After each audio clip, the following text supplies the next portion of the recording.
Within living memory, this was one of the poorest corners of Europe, a place people fled, hundreds of thousands of them, packed onto ships bound for America because the land could not feed them. And then, in a single generation, it became one of the richest nations that has ever existed. Not by luck, by engineering. These people drilled into the most violent sea on the continent. They stood the tallest structure humans have ever moved, out in the open ocean. They bored the longest road tunnel on Earth, straight through a mountain range. And then they did the one thing no one saw coming. They refused to spend the money. Today, 5 million people at the edge of the Arctic quietly own a piece of almost every major company on the planet. They built a road across the open Atlantic that looks, in every photograph, like it launches cars straight into the waves. Everyone said that road was pointless. By the end of this, I'll show you why they built it anyway. You already have a picture of this place. A red cabin, still water, a mountain falling straight into the sea. It's a real photograph, but a postcard only ever shows you the front. Turn this one over, and the whole story is written on the back. This is Norway, the country that engineered its way out of poverty and into something the world had never seen before. So let's start where it should never have started at all. A capital that almost nobody took seriously. For most of its history, Oslo was an afterthought. A small wooden trading post that burned down so many times, the king eventually moved it, renamed it, and tried to start over. For 400 years, it wasn't even the most important city in its own country. Look at it now. On the edge of the harbor, where the Oslo Fjord pushes deep into the city, sits a building that doesn't behave like a building. The Oslo Opera House rises out of the water as a sheet of white marble and glass. And instead of walls that keep you out, it has a roof that invites you to walk straight up it. You climb the building. You stand on top of the opera. The architects designed it so the line between the city, the structure, and the fjord would simply dissolve. Behind it, a skyline of leaning glass towers the locals nicknamed the Barcode. On the water, in front of it, even in the dead of a Nordic winter, people lower themselves into floating saunas and then drop into the fjord, into water cold enough to stop your breath, on purpose, for fun. And up in the hills above the city hangs Holmenkollen, a ski jump so enormous it looks like a frozen wave about to break over the rooftops. A ramp that flings human beings out into open air, while the whole nation watches. This is the first clue that Norway runs on a different operating system than the rest of us. It is a wealthy, modern, glass and steel capital, and yet its people behave as if the wilderness is still 2 steps away. Because it is. But Oslo's glass towers and its $2 trillion comfort didn't come from the land around it. They came from somewhere far darker and far colder, out under a sea that has killed more men than anyone likes to count. To understand how Norway got rich, you have to leave the city and go out, onto the water. Here's something they don't put on the postcard. In 1969, Norway was nearly broke. An oil company called Phillips had been drilling in the North Sea for years and finding nothing. They were ready to give up, pack the rigs, go home. They had one last well to drill under the terms of their license, a formality before quitting. They even asked permission to skip it. Permission was refused. That one well was sitting on top of one of the largest oil fields ever found in European waters. They named it Ekofisk. Overnight, a country that had spent centuries watching its people starve and sail away, discovered it was floating on a fortune.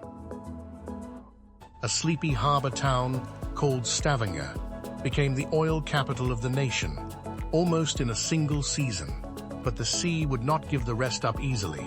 The North Sea is one of the most hostile stretches of water on the planet.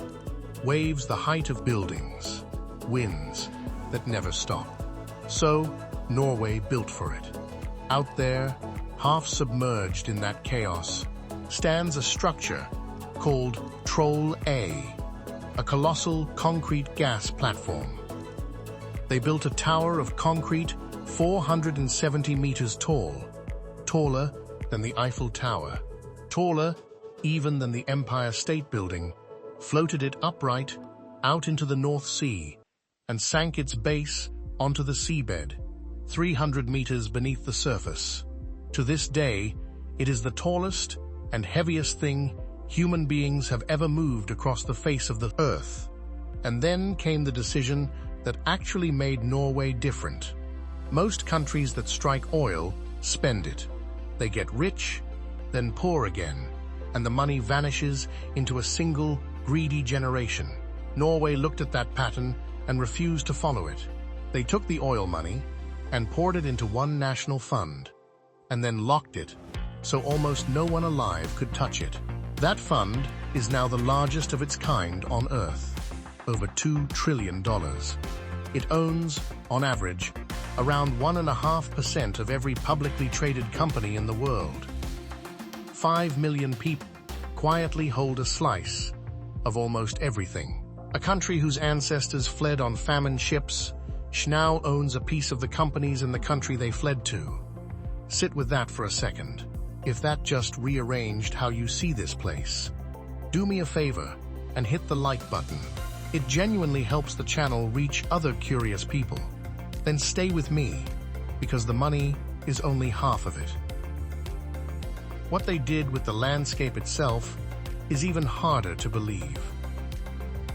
On the west coast, hemmed in by 7 mountains and soaked by some of the heaviest rain in Europe, sits Bergen. For centuries, this was the most important city in Norway, not Oslo. And the reason was fish. Along the harbor runs a row of crooked wooden buildings leaning into each other like old men, the Bergen. Nearly 1,000 years ago, German merchants of the Hanseatic League ran an empire of dried cod from these very warehouses. Cod was Norway's oil before oil. It was money. It built cities. And here's the strange, stubborn beauty of the place. The Bergen has burned to the ground again and again and again across the centuries. Fire after fire after fire. And every single time, the people rebuilt it in exactly the same way. Same timber, same lean, same medieval footprint. Not because they couldn't build something safer, because they refused to let the memory go. Ride the little funicular up Mount Fløyen that rises straight behind the city, and you see the whole trick of the place at once. A sea of wooden roofs wedged into a sliver of land between the mountains and the water, with nowhere left to grow but up. Walk the Bergen's alleys, and the floors slope under your feet. The beams groan, and you are standing inside a 900-year-old idea that simply would not die. This is the thread that runs through all of Norway.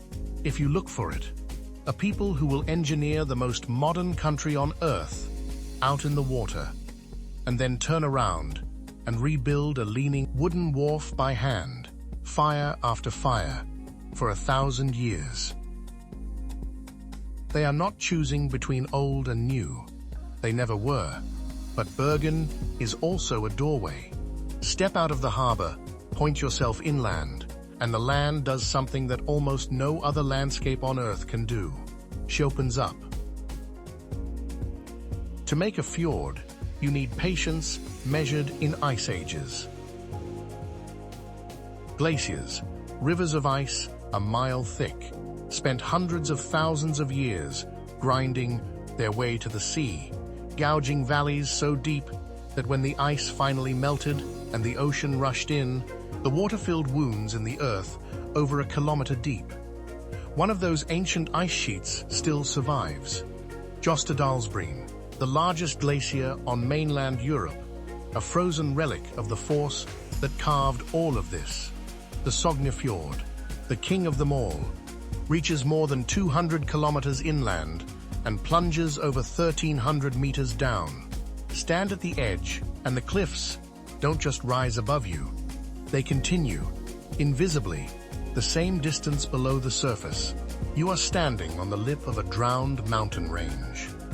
One of its arms, the Norway Fjord, narrows to a channel so tight the cliffs seem to lean in and close over your head.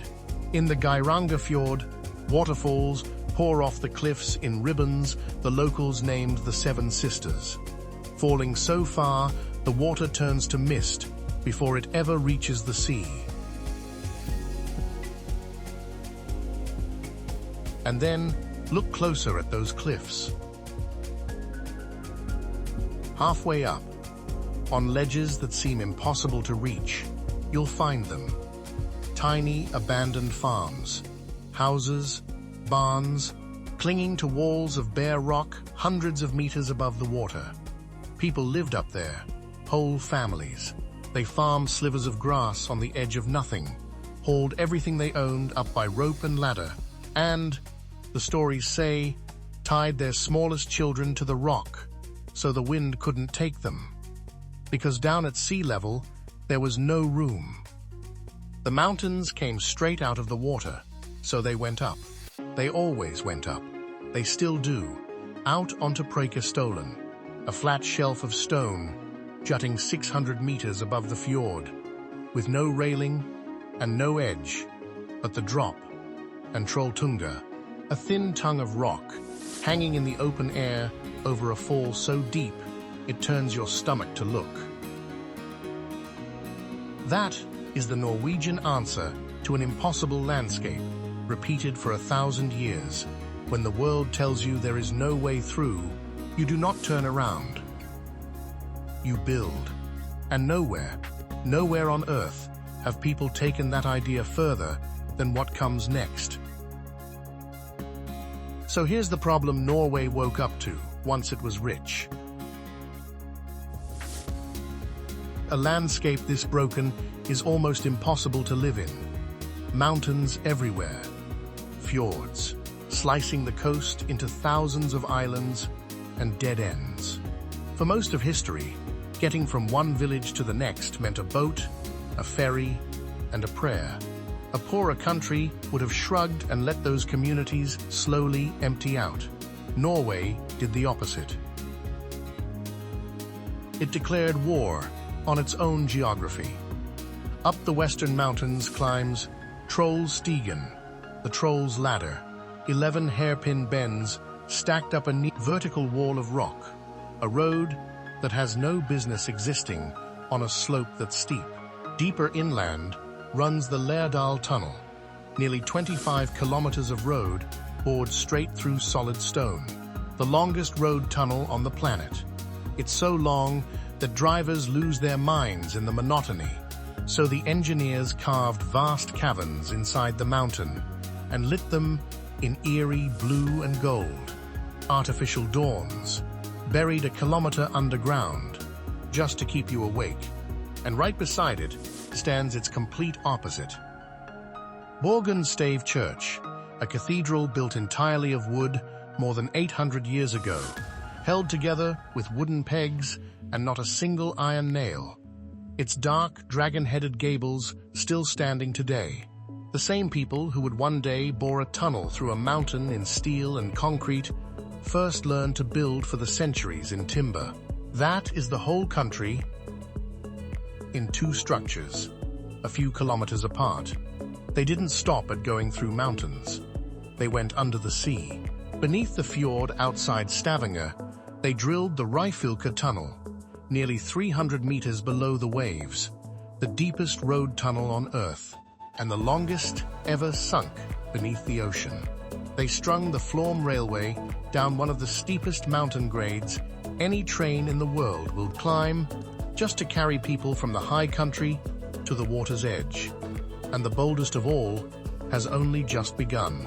Through the Stad Peninsula, one of the deadliest stretches of coast in the country, Norway is now carving the world's first full-scale ship tunnel, a passage cut clean through a mountain so that vessels can sail through solid rock instead of risking the open sea.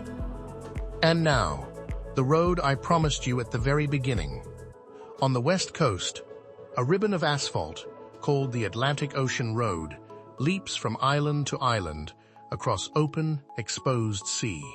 Its most famous span, the Stors Isendet Bridge, twists at such a violent angle that from the right spot, it looks like the road simply ends in mid-air, like it's flinging your car off the edge of the world. When it was proposed, people said it was madness, a road to almost nowhere, across water that tries to kill it every time a storm rolls in. Pointless. So why build it? Because on the far side were small fishing communities that the modern world was leaving behind. And Norway had made itself a promise. No village dies just because the sea is in the way. The road wasn't about the destination. It was a statement, in concrete and steel, that in this country, nobody gets cut off. Today, that pointless road is one of the most photographed drives on Earth. The madmen were right. Push north, past the Arctic Circle, and Norway stops being a country and starts being a frontier. Out here lie the Lofoten Islands, black peaks stabbing straight out of the sea, red fishing huts huddled at their feet.